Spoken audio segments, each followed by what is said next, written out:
يكن له كفوا أحد.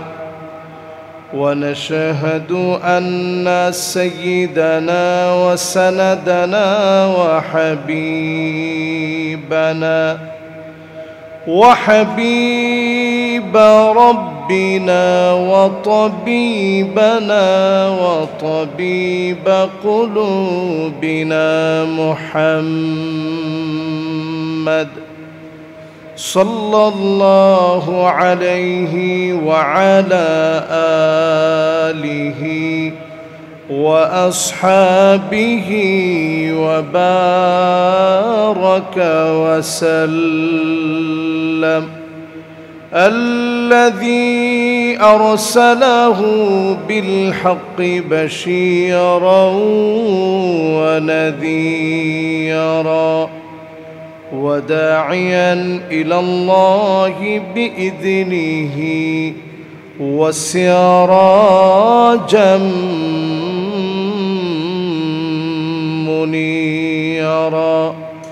فقد قال الله تعالى في كلامه المجيد وفي فرقانه الحميد: أعوذ بالله من الشيطان الرجيم. بسم الله الرحمن الرحيم. إن الله وملائكته يصلون على النبي يا أيها الذين آمنوا صلوا عليه وسلموا تسليما. اللهم صل على محمد وعلى آل محمد كما صليت على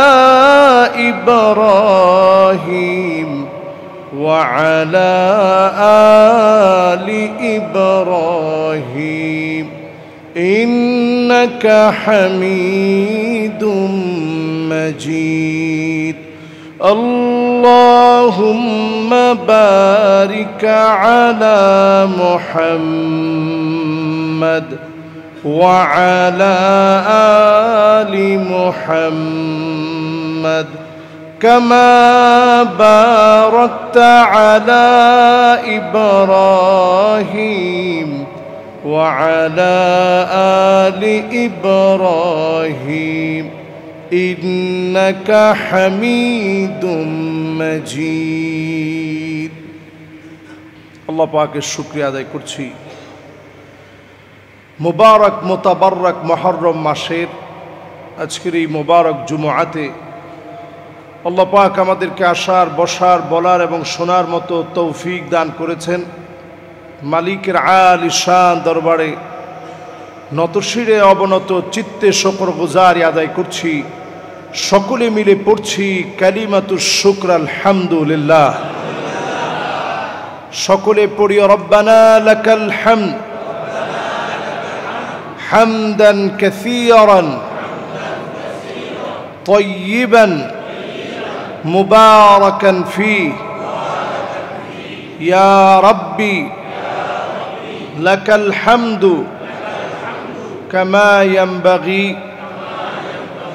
লিজালালি ওয়াজহিক ওয়া আযীমি সুলতানিক। আল্লাহ পাকের প্রশংসা বড়ত্ব ঘোষণা করে দরুদ এবং সালাম পড়ছি সাইয়্যিদুল মুরসালিন খাতামুন নবিয়্যিন ইমামুল মুরসালিন ওয়ান নবিয়্যিন মুহাম্মাদুর রাসূলুল্লাহ সাল্লাল্লাহু আলাইহি ওয়াসাল্লামের উপরে আল্লাহ পাক আমাদের দরুদ এবং সালামকে কবুল আর মঞ্জুর করুক, সকলে পড়ে আমিন।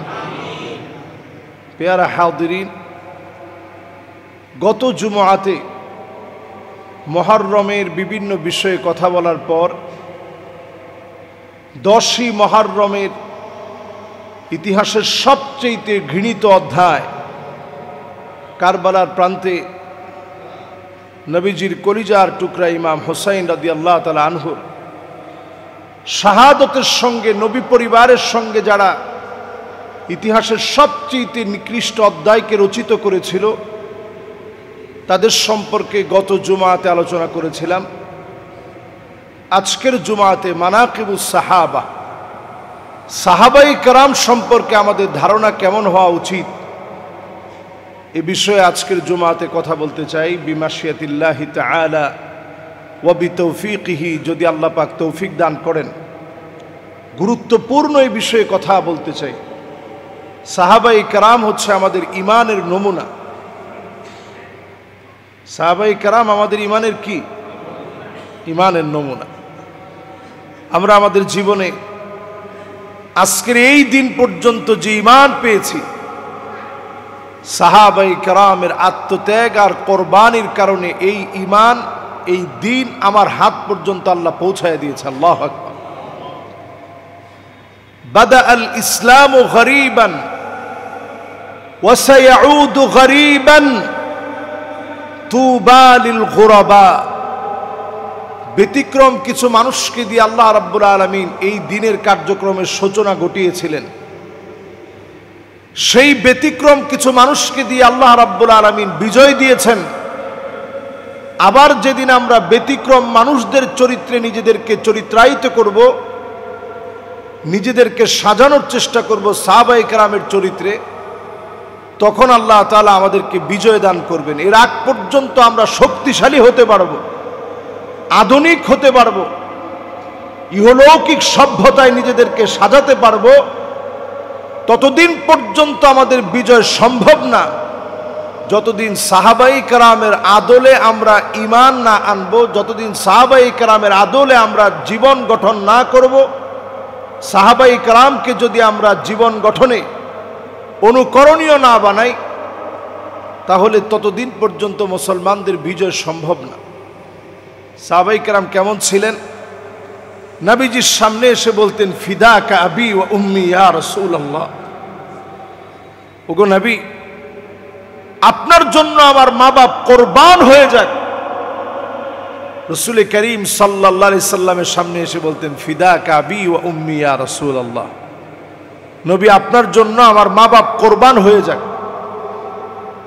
লা ইউমিনু আহাদুকুম হাত্তা আকুনা হাব্বা ইলাইহি মিন ওয়ালিদিহি ওয়া ওয়ালাদিহি ওয়ান নাস আজমাইন। ততক্ষণ পর্যন্ত আপনি নিজেরে নিজে ঈমানদার বলতে পারবেন, কিন্তু ঈমানের দাবিতে আপনি সত্যবাদী হবেন না যতক্ষণ আপনি নবী করিম সাল্লাল্লাহু আলাইহি ওয়াসাল্লামকে নিজের মা বাপের চাইতে, সন্তানের চাইতে, জীবনের চাইতে যদি নবীজিকে বেশি ভালোবাসতে না পারেন, ততক্ষণ পর্যন্ত আপনি ঈমানদার হতে পারবেন না। সাহাবায়ে কেরাম সবচেয়ে বেশি নবীজিকে বেশি ভালোবাসতেন। এত পরিমাণ নবীজিকে ভালোবাসতেন, আবু বকর রাদিয়াল্লাহু তাআলা আনহুকে নবীজি একদিন জিজ্ঞাসা করলেন, আবু বকর, তোমার কি ভাল লাগে? আমাদেরকে যদি প্রশ্ন করা হয় আপনার কি ভালো লাগে, আমরা আমাদের যার যার রুচি অনুযায়ী বলব। আবু বকর রাদিয়াল্লাহু তাআলা আনহুকে নবীজি যখন জিজ্ঞাসা করলেন, আবু বকর, তোমার কি ভালো লাগে? আবু বকর এক বাক্যে উত্তর দিলেন, নবী, আপনার দিকে তাকায় থাকি, এটাই আমার ভালো লাগে। সুবহানাল্লাহ, আল্লাহু আকবার। চিন্তা করেন কি পরিমাণ নবী প্রেম আবু বকর রাদিয়াল্লাহু তাআলা আনহুর হৃদয়ের মধ্যে ছিল। কি ভালো লাগে? নবী, আপনার দিকে তাকায় থাকি, এটা আমার ভালো লাগে। সারাক্ষণ নবীজির চেহারার দিকে তাকায় থাকতেন, এবং এই তাকায় থাকা আল্লাহর কাছে এত পছন্দ হয়ে গেছে, ঈমান আনার পর থেকে আবু বকর আল্লাহর নবীর দিকে এমন ভাবে তাকায় থাকতেন। কাবার চত্বরে একদিন নবীজি নামাজ পড়তেছেন, বুড়ি নবীজির উপরে চাপায় দিস, বুড়ি চাপায় দেওয়ার পর একটু চিন্তা করেন, এখন আমরা যখন কোরবানির সময় যাবে করি, বুড়ির দুর্গন্ধে আমাদের কত কষ্ট হয়, আর পেয়ারা নবীজির মুবারক গর্দানের উপরে বুড়ি চাপায় দিস, দমটা বন্ধ হয়ে যাচ্ছে। ওই অবস্থায় কাফেররা নবীজিকে ধরে উঁচা করে ফেললেন। ওইখানে দাঁড়ায় আছে আবু বকর রাদিয়াল্লাহু তাআলা আনহু, পাশেই দাঁড়িয়ে আছেন আলী রাদিয়াল্লাহু তাআলা আনহু। ইসলামের প্রথম যুগের ঘটনা। আলী রাদিয়াল্লাহু তাআলা আনহু ছোট্ট মানুষ, এত বড় বড় কাফেরদের সামনে নবীজির জন্য কি করবেন তিনি বুঝে উঠতে পারতেছিলেন না। সেই মুহূর্তে তিনি নজর করে দেখেন হযরতে আবু বকর একটা মুহূর্ত দেরি করে নাই, নিজের জীবনের কথা চিন্তা করে নাই। কাফেরদের কাছ থেকে নবীজিকে সু মেরে তিনি ছিনিয়ে নিলেন। আবু বকর রাদিয়াল্লাহু তাআলা আনহুকে কাবার যেই চত্বরে আমরা তাওয়াফ করি, এই জায়গায় শুধু আঘাত করছে ওনার চোখের ভিতরে, দুইটা চোখ দিয়ে গড়ায় গড়ায় শুধু রক্ত পড়ছে। আবু বকর রাদিয়াল্লাহু তাআলা আনহু অজ্ঞান হয়ে গেছেন।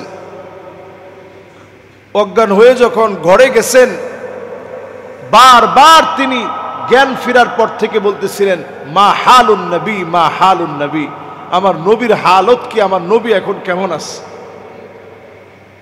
আল্লাহর নবী ফাতেমা রাদিয়াল্লাহু তাআলা আনহাকে পাঠিয়ে দিলেন, মারে গিয়ে দেখে আসো তোমার চাচা আবু বকর কেমন আছে। ফাতেমা রাদিয়াল্লাহু তাআলা আনহা যখন আসলেন, এসে দেখেন এই জ্ঞান ফিরলেই বারবার বলে আমার নবী কেমন আছে। যেই না শুনছে নবীজির অবস্থাটা ভালো আছে, একটা দৌড় মেরেছে আল্লাহর হাবিবের সঙ্গে দেখা করার জন্য। আল্লাহু আকবার। এটা হচ্ছে আবু বকর রাদিয়াল্লাহু তাআলা আনহুর নবীজির প্রতি ভালোবাসা। এই ভালোবাসা এমন ছিল, নবীজি সাল্লাল্লাহু আলাইহি সাল্লাম এই জন্য বলেছেন, যদি আমি দুনিয়ার বুকে কাউকে বন্ধু বানাতাম লাত্তাখাযতু আবা বকর খলিলা, আমি অন্য কাউকে বন্ধু বানাতাম না। দুনিয়ার বুকে যদি কাউকে বন্ধু বানাতাম, আমার সেই বন্ধু হতো আবু বকর রাদিয়াল্লাহু তাআলা আনহু। জোরে বলেন আল্লাহু আকবার। কি মহব্বত, কি পরিমাণ ভালোবাসা। নবী করিম সাল্লাল্লাহু আলাইহি ওয়াসাল্লামকে আবু বকর ভালোবেসেন।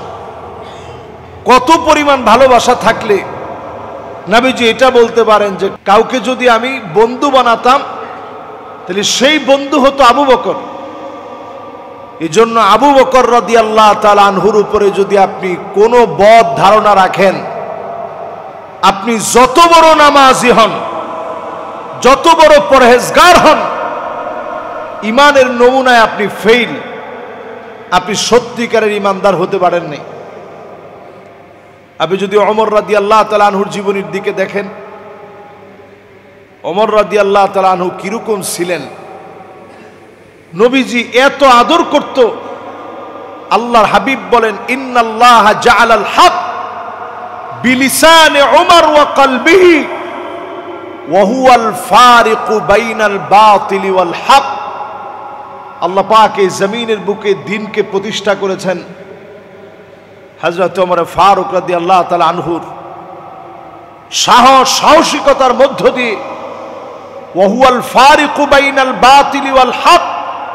হযরত ওমর ছিলেন সত্য আর মিথ্যার ভিতরে পার্থক্য সৃষ্টিকারী একজন সাহাবী। জোরে বলেন আল্লাহু আকবার। নবীজি একদিন বের হয়েছেন রাস্তার ভিতরে, বের হয়ে আল্লাহর নবী মুহাম্মদ সাল্লাল্লাহু আলাইহি ওয়াসাল্লাম আবু বকরকে পেলেন। আবু বকর রাদিয়াল্লাহু তাআলা আনহুকে পেলেন, দুইজন মিলে যাচ্ছেন। দেখতেছেন কালো একজন নিগ্রো মহিলা দব বাজাচ্ছে। দব হচ্ছে ডোলের মাঝখান দিয়ে কেটে দিলে এক পাশ খালি, এক পাশ পিটানোর জন্য চামড়াস। এটার সাউন্ডটা এত বেশি তীর্যক হয় না। এ দব বাজাচ্ছে, নবীজি দেখে পাশ দিয়ে চলে যাচ্ছেন। আবু বকর রাদিয়াল্লাহু তাআলা আনহু চলে যাচ্ছেন। হযরতে ওমর রাদিয়াল্লাহু তাআলা আনহু আসতেছেন, যেটা আল্লাহ রসুল দেখে নাই, আবু বকর দেখেন নাই। হঠাৎ করে সব আওয়াজ বন্ধ হয়ে গেছে। তো নবীজি খুব অবাক হইলেন, কিরে আমরা পাশ দিয়ে আসলাম, আওয়াজ তো বন্ধ করে নাই, এখন হঠাৎ করে বন্ধ করলো কেন? পিছনে ফিরে তাকায় দেখে নবীজির আরেক সঙ্গী হযরত ওমর চলে আসছে। সুবহানাল্লাহ। মানাকিবুস সাহাবা, সাহাবায়ে কেরাম রিদওয়ানুল্লাহি আলাইহিম আজমাইন ইসলামের জন্য, দ্বীনের জন্য যে আত্মত্যাগ আর কোরবানি দিয়েছেন।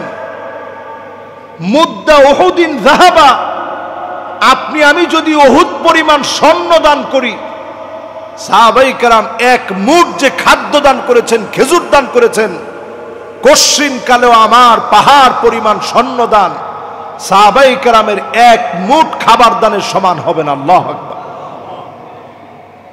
এত কষ্ট, এত শ্রম, এত দান, এত মেহনত সাহাবায়ে কেরাম দ্বীনের জন্য দিয়েছেন।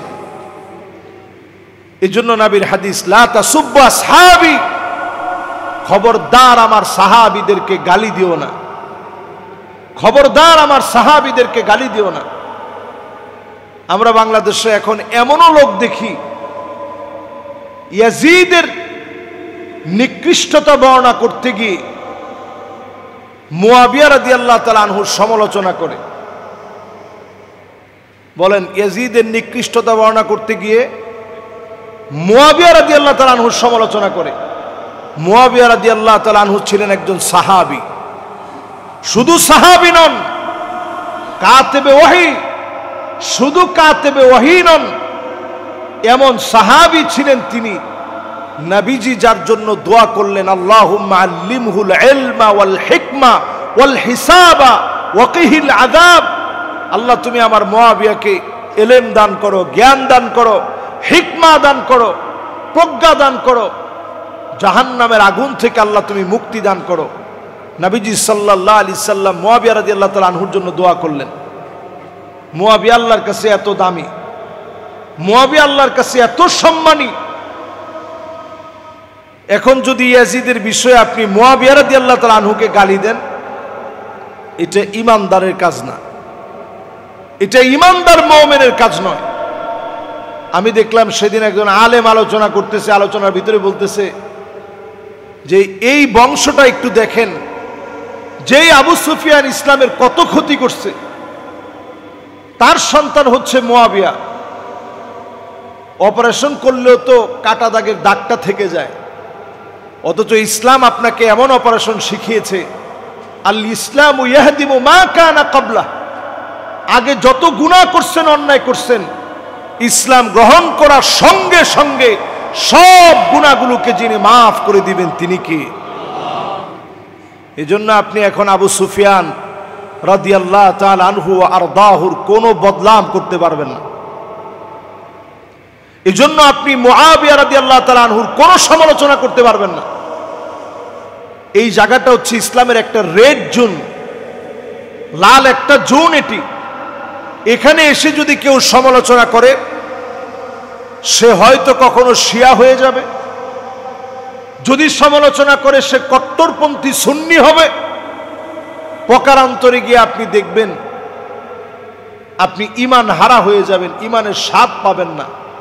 লাজ্জাতুল ঈমান, ঈমানের স্বাদ যদি আপনাকে পেতে হয়, সাহাবায়ে কেরাম যেইভাবে ঈমান আনছে ওই ঈমানের উপরে থাকতে হবে।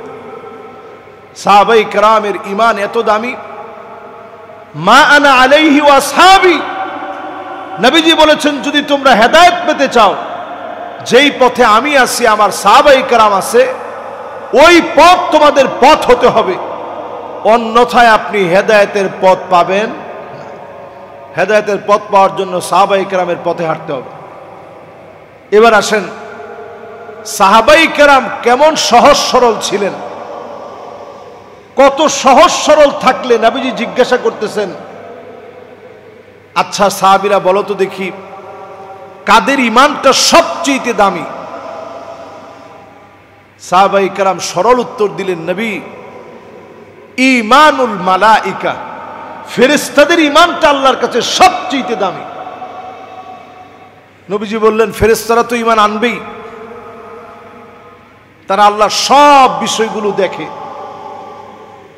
একটু ভাইবা চিন্তা বলো তো দেখি, কাদের ঈমান দামি? সাহাবায়ে কেরাম আবার ভেবে চিন্তে বললেন, নবীদের ঈমান আল্লাহর কাছে সবচেয়ে দামি। নবীজি বললেন, নবীরা তো ঈমান আনবেই, আল্লাহ রাব্বুল আলামিন নবীদেরকে নির্বাচিত করেছেন। এবার নবীজি আবার প্রশ্ন করলেন, সাহাবীরা বলো তো দেখি কাদের ঈমান দামি? সাহাবায়ে কেরাম বললেন, নবী, আমরা যারা আপনার সাহাবী, সাহাবীদের ঈমান আল্লাহর কাছে সবচেয়ে দামি। নবীজি বললেন, তোমরা তো ঈমান আনবাই, ওয়া আনা ফীকুম, আমি নবী তোমাদের ভিতরে আছি, আমারে তোমরা দেখতেছো, তোমরা তো ঈমান আনবাই। এমন একটা সময় আসবে যেই সময়ে আমি নবী থাকব না, আমার এমন কিছু উম্মত আসবে, মান আমানা বি ওয়া লাম ইয়ারানি, না দেখে যারা ঈমান আনবে, কলিজা থেকে মহব্বত করে যারা ঈমান আনবে, তাদের ঈমান সবচেয়ে দামি হবে, তাদের ঈমানটা সবচেয়ে মূল্যবান হবে। আজ যারা আমরা জুমআতে আসি, একবারের জন্য নবীজিকে দেখি নাই, না দেখে যারা ঈমান এনেছি, আমাদের ঈমানটা আল্লাহর কাছে বড় দামি, আমাদের ঈমানটা নবীর কাছে বড় দামি। এই ঈমান বড় শক্তিশালী, এই ঈমান বড় হিম্মতওয়ালা ঈমান, যে ঈমানের প্রশংসা নবীজি করলেন। আপনি যদি ঈমানের স্বাদ পেতে চান, আলাইকুম বিসুন্নতি, নবীজির সুন্নত মানা লাগবে, খুলাফায়ে রাশিদিনদের সুন্নত মানা লাগবে, ওয়া আদ্দু আলাইহা বিন নওয়াজিস, যেই দাঁতকে মারির দাঁত বলে, সামনের দাঁত দিয়ে নবীজি বলেন নাই, মারির দাঁত দিয়ে সাহাবায়ে কেরামের আদর্শ মেনে নেওয়া লাগবে। এই জমিনে যদি দিনকে বিজয়ী করা লাগে, মুসলমানদেরকে যদি মাজলুম অবস্থা থেকে আবার যদি সুদিনের দিকে ফিরিয়ে আনতে হয়, আল্লাহ নবীর সাহাবীদের দিকে আসতে হবে। যেই সাহাবীদের বক্তব্য ছিল, ফিদাকা বি ওয়া উম্মি, আপনার জন্য জীবন কোরবান হয়ে যাবে, সেই আদর্শের দিকে যদি আপনি আসেন, অবশ্যই যিনি ডেকে ডেকে বিজয় দিয়ে দিবেন তিনি কে? দিক দিগন্তে যেভাবে বিজয় আসছে, মুসলিম উম্মার বিজয় নিহিত হবে সেখানে, সাহাবায়ে কেরামের আদর্শ আছে যেখানে। আমাদের আখলাকের ভিতরে সাহাবায়ে কেরামের আখলাক নাই। সাহাবায়ে কেরাম ছিল নবী করিম সাল্লাল্লাহু আলাইহি সাল্লামের হুবহু অনুকরণীয় একদল আল্লাহর গোলাম, যারা নবীজিকে হুবহু অনুকরণ করছে। ইস্তিনজা করতে নবীজি যেই জায়গায় বসছেন, আব্দুল্লাহ বিন ওমর যখন যাচ্ছিলেন, উনার ইস্তিনজা ধরে নাই, কিন্তু উনি এই জায়গায় একটু বসছেন।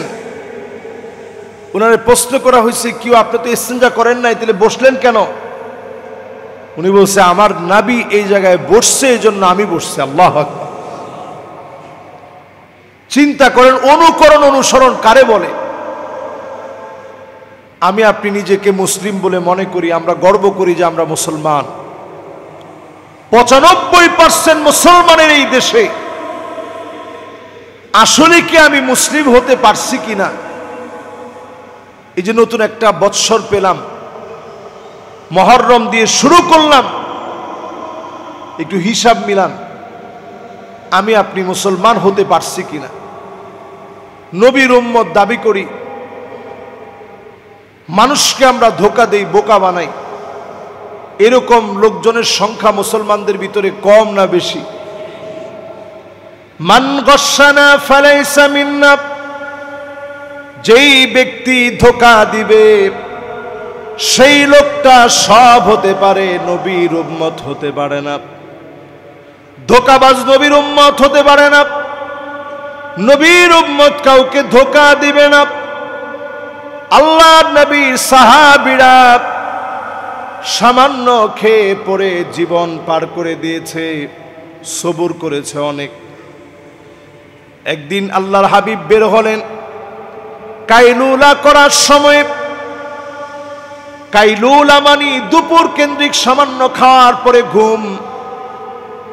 এই সময়ে যখন বের হয়েছেন, আল্লাহ নবী নজর করে দেখতেছে হযরতে আবু বকর আর ওমর দাঁড়ায় আছে। ক্ষুধার ছাপটা চেহারার ভিতরে বোঝা যাচ্ছে। নবীজি বুঝতে বাকি নাই আবু বকরের বড় ক্ষুধা লেগে গেছে, ওমরের বড় ক্ষুধা লেগে গেছে। আল্লাহ নবী আদর করে তারপরেও বললেন, তোমাদের কি ক্ষুধা লাগছে? বললেন, ইয়া রাসূলুল্লাহ, ক্ষুধার এত কষ্ট, এত যন্ত্রণা, ঘুম আসতেছিল না, এই জন্য বের হয়ে আসছি। আল্লাহ নবী বললেন, আমারও বড় ক্ষুধা লেগেছে। নবীজি একজন সাহাবীর বাড়িতে গিয়ে হাজির হলেন, আনসারী সাহাবী। সেই সাহাবীর বাড়িতে নবীজি যখন গেলেন, সাহাবী গিয়েছিল একটু পানি আনার জন্য। ভিতর থেকে সাহাবীর স্ত্রী যখন দেখলেন জগতের তিনজন বিখ্যাত মানুষ চলে আসছে, নবীজির সঙ্গে মেহমান হয়েছে আবু বকর, ওমর রাদিয়াল্লাহু তাআলা আনহুমা। ডাক দিয়ে তিনি বললেন, মারহাবান মারহাবা, আপনাদের মতো মেহমানকে সুস্বাগতম। নবী করিম সাল্লাল্লাহু আলাইহি ওয়াসাল্লাম ঘরে গিয়ে জিজ্ঞাসা করলেন, আমার সাহাবী কোথায়? ওগো নবীজি একটু পানি আনতে গেছে। এবার সাহাবী পানি এনে দেখে আল্লাহর নবী আবু বকর ওমরকে নিয়ে হাজির হয়ে গেছে। সাহাবী আল্লাহর নবীকে দেখে অবাক হয়ে গেছে, কি রেখে নবীকে কি খাওয়াবে। মিষ্টি পানীয় সামনে দিয়ে খেজুরগুলো দিয়ে দিল। খেজুরগুলো দিয়ে দেওয়ার পরে আল্লাহর নবী আবু বকর ওমরকে নিয়ে একটা একটা করে খেজুর খাচ্ছে। সাহাবী ওই দিক দিয়ে বকরি জবাই দেওয়ার জন্য যাচ্ছে। আল্লাহর নবী বলতেছে, আবু বকর ওমর শোনো, যে কয়টা খেজুর খেয়েছো সবগুলার জবাব আল্লাহর কাছে দেওয়া লাগবে। লা তুসআলুন্না ইয়াউমাইযিন আনিন নাঈম, এই নিয়ামতের জবাব দেওয়া লাগবে। চিন্তা করেন, কয়েকটা খেজুর খেলে যদি জবাব দেওয়া লাগে, আজকের এই সুখের দুনিয়ায় ইহলৌকিক সভ্যতার এই সময়ে পরলৌকিক জীবনকে যখন ভুলে গিয়েছি, পরলৌকিক জীবনকে যখন ভুলে গিয়েছি, ইহলৌকিক সভ্যতা যখন হারিয়ে দিয়েছে, পরলৌকিক সভ্যতাকে যখন আমরা বিদায় জানিয়ে ফেলেছি, এত পরিমাণ নিয়ামতের পাই টু পাই যার কাছে জবাব দেওয়া লাগবে তিনি কে? আল্লাহর সামনে দাঁড়ায় সেদিন জবাব দেওয়া লাগবে। এই জন্য সাহাবাই কেরামের আদলে, সাহাবাই কেরামের আদর্শে জীবনটাকে গড়ার চেষ্টা করেন। সাহাবাই কেরাম অল্প খেয়ে তুষ্ট হতেন, সামান্য পরে শুকরিয়া আদায় করতেন। বিলাসী জীবন ছিল না, খুব সামান্য জীবন যাপন করতেন। আজকে আল্লাহ তাআলা আমাদের যে জীবন দিয়েছেন, একজন সাহাবীর সামনে যদি আল্লাহ দাঁড় করায় দেয়, জবাব দেওয়ার মতো কোনো উপায় নেই। এত খানা দানা, এত কিছু আল্লাহ তাআলা দিয়েছেন। এই যে আমরা পোশাকটা পরছি, এখন সৌদি আরবের ট্রেডিশনাল ড্রেস হচ্ছে এরকম একটা আবায়া। এক সময় এটা যুদ্ধকালীন একটা পোশাক ছিল, এই জন্য এটা দেখবেন অনেক বড় সড়ো, যাতে করে ঘোড়ার উপরে উঠা যায়, এই জন্য একটা এরকম ড্রেস পরা হতো। উটের উপরে যেন উঠা যায়, এই জন্য এই ড্রেসগুলা পরা হতো, আবায়া এটার নাম। এটা খুব লম্বা চড়া চাদরের মতো বড় সড়ো হয়। এরকম ড্রেস এখন সৌদি আরবের অহরহ লোক পরতেছে। অথচ ইসলামের সবচেয়ে কঠিন সময়টা যে সাহাবায়ে কেরাম পরীক্ষা দিয়েছেন, এর মধ্যে অন্যতম একটা পরীক্ষার সময় ছিল উহুদের প্রান্তে শাহাদতের সময়। সেই সময় আউয়ালু সাফির ফিল ইসলাম, ইসলামের প্রথম অ্যাম্বাসিডর সাহাবী, যাকে দিয়ে নবীজি জায়গায় জায়গায় দাওয়াত পাঠাইতেন, সেই সাহাবী যখন শহীদ হয়ে গেছেন, উনার ইসলামের আগে পোশাক ছিল এমন, আজকে একটা পরলে কালকে আরেকটা পরতেন। ইসলাম গ্রহণের সময় তেমন কিছু নিয়ে আসতে পারে নাই, 2 টুকরা কাপড় নিয়ে আসছে। উনি যেদিন শহীদ হয়ে গেলেন, নবীজি বললেন, যাও একটু কাপড় আছে কিনা একটু খুঁজা দেখো, আমার সাহাবীর একটু কাপড়টা দিয়ে ঢাইকা দিই। সাহাবায়ে কেরাম 1 টুকরা কাপড় পায় নাই। যে 1 টুকরা কাপড় পেয়েছে, মাথা ঢাকলে পা বের হয়ে যায়, পা ঢাকলে মাথাটা বের হয়ে যায়। নবীজি বললেন, যাও পাটাকে ইদখির নামক গাছ দিয়ে ঢেকে দাও, মাথাটাকে কাপড় দিয়ে ঢেকে দাও। 1 টুকরা কাপড় পর্যন্ত সাহাবায়ে কেরাম পায় নাই। সাহাবায়ে কেরামকে মানার নাম হচ্ছে ঈমান। সাহাবায়ে কেরামের নমুনায় ঈমান আনার নাম ঈমান। সাহাবায়ে কেরামের বিদ্বেষ করা হচ্ছে বেঈমানি। সাহাবায়ে কেরামকে গালিগালাজ করা হচ্ছে ফাসিকি। কখনো কখনো যা কুফরির দিকে চলে যাবে, ঈমান নষ্ট হয়ে যাবে। যে সাহাবায়ে কেরামকে আল্লাহ পছন্দ করে, রাদিয়াল্লাহু আনহুম ওয়া রাদু আন, আল্লাহ পাক তাদের উপরে সন্তুষ্টির কথা জানিয়েছেন। লাকাদ রাদিয়াল্লাহু আনিল মুমিনিনা ইয ইউবাইউনাকা তাহতাশ শাজার, আল্লাহ পাক তাদের উপরে সন্তুষ্টি প্রকাশ করেছেন। আল্লাহ যাদের উপরে সন্তুষ্ট হয়ে গেছেন, আল্লাহ যাদের উপরে সন্তুষ্ট হয়ে গেছেন, অবশ্যই তাদেরকে যিনি ভালোবেসে ফেলেছেন তিনি কে? আল্লাহ যাদের উপরে সন্তুষ্ট, আল্লাহ যাদেরকে ভালোবাসেন, সেই সাহাবায়ে কেরামের কোন রূপ বদলাম বলার কোনো সুযোগ, আপনি নিজের যদি ইমানদার মনে করেন, সাহাবায়ে কেরামের কোনো বদলাম বলার কোনো সুযোগ নেই। আবার প্রকারান্তরে ইয়াজিদের মতো দুষ্ট চরিত্রের কোন ব্যক্তির প্রশংসা করারও কোনো সুযোগ নেই। গত জুমাতে আমি আলোচনায় ইয়াজিদের বিষয় বলেছিলাম। আপনার কাছে কি মনে হয় আমি ইয়াজিদের পক্ষে না বিপক্ষে? এটা তো বললেন 10, 15, 20 জন।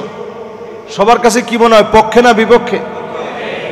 ইয়াজিদের ব্যাপারে পরিষ্কার জিজ্ঞাসা করা হয়েছে।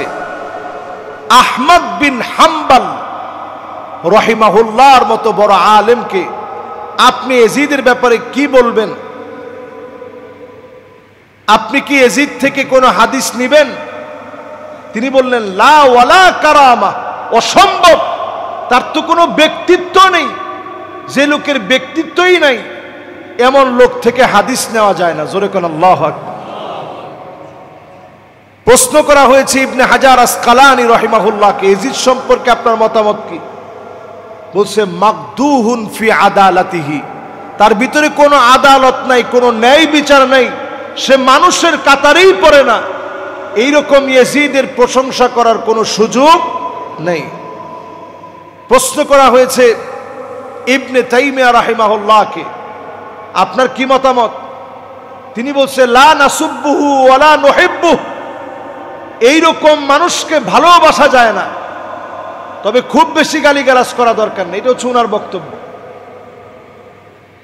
এরকম অসংখ্য আলেম প্রত্যেকে ইয়াজিদকে ঘৃণা ভরে প্রত্যাখ্যান করেছে। ইতিহাসের নিকৃষ্ট ব্যক্তিদের একজন হচ্ছে ইয়াজিদ। নবী পরিবারের একজন দুইজন না, কলিজার টুকরাকে শহীদ করে দিয়েছে, ৭২ জনকে শহীদ করে দিয়েছে। শুধু শহীদ করেই ক্ষান্ত হয় নাই, ইয়াজিদের সেই বাহিনী উবাইদুল্লাহ বিন জিয়াদের নেতৃত্বে হাউজা সহ, নুসাইর পুত্র মালিক সহ, শিমার সহ, আব্দুল্লাহ বিন মারসাদ সহ এই লোকগুলো ইতিহাসের সবচেয়ে নিকৃষ্ট লোক। কেউ তাদের ঘোড়া দিয়ে ইমাম হোসেন রাদিয়াল্লাহু তাআলা আনহুর দেহের উপরে ঘোড়াটা দিয়ে চালিয়েছে যাতে করে দেহটা নিশ্চিহ্ন হয়ে যায়। কেউ বর্ষা দিয়ে হোসেন রাদিয়াল্লাহু তাআলা আনহুর মুবারক দেহের মধ্যে আঘাত করেছে। কেউ হোসেন রাদিয়াল্লাহু তাআলা আনহুর পাশ দিয়ে যাওয়ার সময় বলেছে, নুসাইর পুত্র মালিক পাপিষ্ট পানি দেয় নাই। কেউ যাওয়ার সময় হোসেন রাদিয়াল্লাহু তাআলা আনহুকে বলেছে, জাহান্নামের শুভ সংবাদ লও। হোসেন রাদিয়াল্লাহু তাআলা আনহু বলেছেন, কাল্লা ইন্নী আকদিমু ইলা রাব্বির রহিম শাফিইন মুতা। কোশ্চিন কালেও নয়, আমি আল্লাহ পাকের দিকে যাচ্ছি, নানাজির সঙ্গে আমার সাক্ষাৎ হবে। বলেন আল্লাহু আকবার। এই পরিবারের সাথে যারা বিদ্বেষ করবে তারাও ঈমানের দাবি করতে পারে না। শুধু তাই না, যখন মোবারক মাথাটা নিয়ে যাওয়া হয়েছে, যেই চেহারার ভিতরে নবীজি কত চুমা দিছেন, ধুলায় যখন মলিন হয়ে থাকতো নবীজি বুকে টেনে নিতেন আদর করে। নবীজি আদর করতেন, মহব্বত করতেন, ভালোবাসতেন। নবীজি নাকের ভিতরে চুমা দিয়েছেন, চোখের ভিতরে চুমা দিয়েছেন, কপালে চুমা দিয়েছেন, ঠোঁটের ভিতরে আদর করে চুমু দিয়েছেন। এই নাকের ভিতরে যখন কাঠি দিয়ে যখন আঘাত করা হচ্ছিল, সেখানে একজন সাহাবী উপস্থিত ছিলেন, আবু বারজাহ আসলামী রাদিয়াল্লাহু তাআলা আনহু ওয়া আরদাহু। তিনি তৎক্ষণাৎ চিৎকার দিয়ে বললেন, ইরফা কাদিবাক, তোমরা তোমাদের কাঠিটা উঠায় ফেলো। ওয়াল্লাহি রুব্বামা রাআইতু রাসূলুল্লাহি সাল্লাল্লাহু আলাইহি ওয়াসাল্লাম ওয়াদা ফীহি আলা ফীহি ইয়ালথুমুহু। আমি নিজের চোখে দেখেছি, আল্লাহর কসম, নবীজির দুইটা ঠোঁট ইমাম হোসাইনের ঠোঁটের মধ্যে দিয়ে, নবীজির নাকটা ইমাম হোসাইনের নাকের মধ্যে লাগিয়ে, ইমাম হোসাইনের নাকের মধ্যে নবীজির ঠোঁটটা দিয়ে বহুবার চুমু দিয়েছে। এই নাকের মধ্যে তোমরা আঘাত করো না। আল্লাহু আকবার। এই মহব্বতের জায়গা, নবীজির কলিজার টুকরা ইমাম হোসাইন রাদিয়াল্লাহু তাআলা আনহু, শাহাদতের সেই নির্মম ট্র্যাজেডি মুসলিম ইতিহাসকে শেখায়, কখনো কখনো আপনি দুর্বল হলেও জীবন আপনার চলে যেতে পারে ইসলামের জন্য। এরপরে এই দুর্বলদেরকে যিনি বিজয় দান করবেন তিনি কে?